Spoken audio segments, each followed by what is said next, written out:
अंतर्राष्ट्रीय स्तर की महिला खिलाड़ी शाहाबाद के अपने त्योड़ा गांव में बच्चों को सिखा रही। फुटबॉल जैसे जैसे समय बदल रहा है वैसे वैसे ही कहीं कहावत भी बदल रही है। पहले बड़े बुजुर्ग कहते थे पढ़ोगे लिखोगे बनोगे नवाब खेलोगे कूदोगे होगे खराब, लेकिन अब यह कहावत झुठला गई है।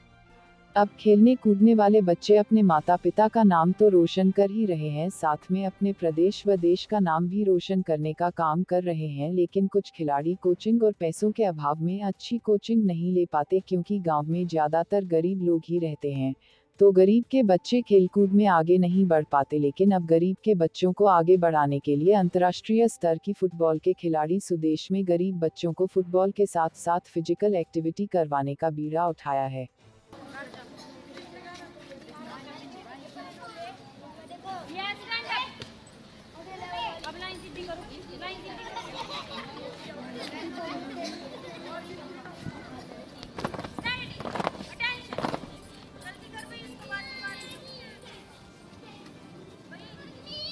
सबसे पहले तो हमने यहाँ पे स्पोर्ट्स शुरू किया है। हमारे गांव में कोई स्पोर्ट्स नहीं था, मतलब कोई ग्राउंड नहीं था, तो जो हमारे पास जो सरकारी स्कूल है हमने उसमें ही स्पोर्ट्स शुरू किया है, जिसमें हमने अभी 3 मंथ से हम प्रैक्टिस करवा रहे हैं।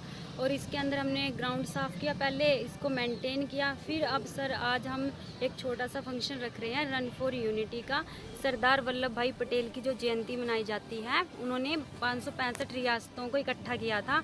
तो मैं इन बच्चों को सिखा रही हूँ कि आगे लाइफ में तुम कैसे इकट्ठे चल सकते हो, स्पोर्ट्स में कैसे तुम्हें टीम गेम में इकट्ठे चलना है।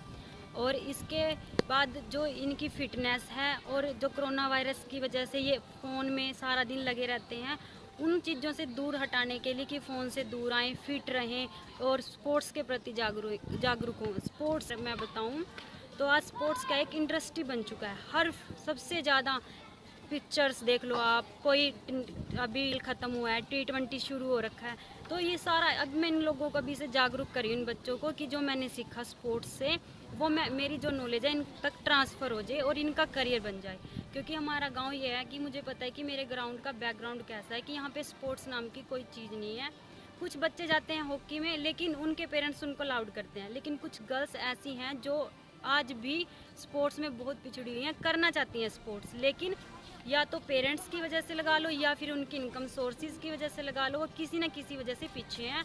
और सेकेंडली शाहाबाद यहाँ से दूर है, तो डेली लड़कियाँ जा भी नहीं सकती। मैंने स्ट्रगल किया, लेकिन और लड़कियों को शायद मौका ना मिले स्ट्रगल।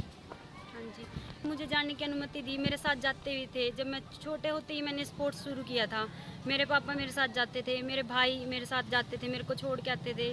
मैं कहीं टूर्नामेंट खेलने जाऊँ वहाँ भी जाते थे, लेकिन सर फिर भी कहीं ना कहीं मुझे कमी लगी कि मेरे साथ तो हुआ कि मेरे साथ मेरी फैमिली थी, लेकिन सर जब मैं अपनी स्टडी कंप्लीट करके आई तो मुझे लगा कि शायद गाँव की जो लड़कियाँ हैं उनके पेरेंट्स कुछ हद तक ही हैं उनके साथ।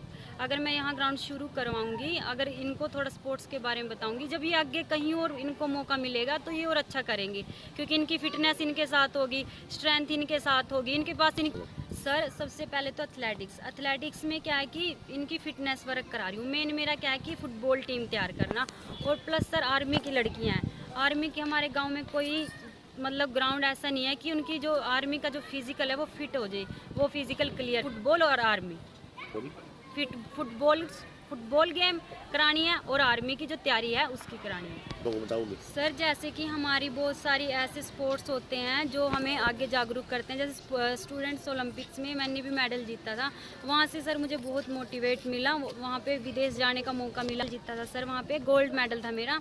और वहाँ पे जैसे सर घर से बाहर अभी नेशनल खेलते थे पूरे अपना इंडिया में घूम के आगे, फिर जैसे सर इंटरनेशनल खेलने का मौका मिला, बाहर गए, वहाँ से बहुत सारी नॉलेज मिली, एडवांस नॉलेज मिली स्पोर्ट्स के बारे में भी और अदर नॉलेज भी, कि हाँ अपने स्पोर्ट्स को हम कैसे इम्प्रूव कर सकते हैं। पूरा परिचय क्या आपका?